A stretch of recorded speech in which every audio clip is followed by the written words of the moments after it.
Good evening, guys. This is Henry Gamble with SimplerOptions.com, and in tonight's free video I wanted to review two earnings trades. So the ones that I'm looking at right now, or at least to get things started, are ROST. This ticker is one that does not list weekly options, so as a general rule I would be less inclined to play it because earnings trades will typically take the best advantage of weekly contracts that have very quick expirations and very high implied volatility. In this case, you can treat the November monthlies like a weekly contract since expiration is tomorrow. So this isn't an expiration play. It was based off the idea that they had earnings today, but it's not using a weekly contract like we would typically focus on. So that's just the situation Ross was in, and it gave us a reason to play it. As we came in and looked at the weekly chart, company has a decent history of making, essentially making earnings, and just throughout this period of time they've been doing okay. It hasn't been stellar, but when you look at the previous swing high to swing low, I like seeing that we haven't already made extensions. And then when you drop down into the daily chart, knowing that we have a daily squeeze in play just tells us that this underlying could have a bigger than expected move. It does not guarantee it by any means, and it does not guarantee which direction it will fire, but it just tells us that we want to use strategies that will, if you have that bigger than expected move, you're not going to have too much risk on. It basically tells me that I don't want to do things like iron condors. Instead, I want to focus on butterflies and credit spreads. So having the bullish bias on it for the reasons we covered, and knowing that it hasn't made its extension yet, we set this up selling the 85 put. Now at the time this was obviously in the money, but when we open up tomorrow, this is moving very nicely, so they had a nice beat on earnings, and after the report they're trading up into 88.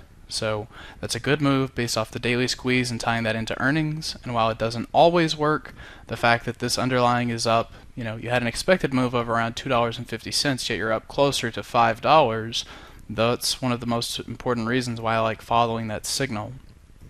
Now the next that I want to take a look at is ADSK. And on the daily chart, this really didn't do a whole lot for me, and if anything, I was actually a little bit cautious, because when you have a rally as strong as what you've seen here, this could fall all the way back down into this 55 zone and still be holding support. So, not crazy about that, but here again, it hadn't made its major extensions, and if you come back to the weekly chart, you had a nice squeeze that had just fired long. So here again, just giving it the bullish benefit of the doubt, this is a company that I like as a whole. Then you run your extensions from your previous swing highs to swing lows, and in this particular instance I liked the way you had the 62 halves that were above your extension, giving us an opportunity to set up a butterfly. So with this trade I like to try and pay 1/3 or less of the spread and its potential max profit. So $1.50, having this $5 wide, centering our short body around the extension, and then that all looks pretty solid based off where we're trading right now. So the way you want to look at these trades, and it kind of it gave me another way to express this thought, is almost like the Price is Right, where we want to get as close to the 62 half call as we can without going over.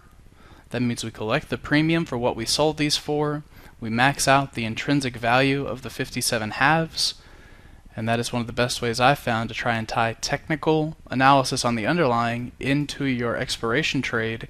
You can see with the after hours high of 62, that's about perfect for what you're looking for in those trades. It gives you an area to have relatively limited risk, good potential rewards, and those are the things I like to think about into earnings. So that's what I've got for tonight. For those of you that have been following along with the free videos, you will know about the ETF webinar that will redirect you to the end of this video. If you haven't seen it, there will be some bullet points there. It's going to be a class that John is teaching after Thanksgiving, and I hope to see you guys there.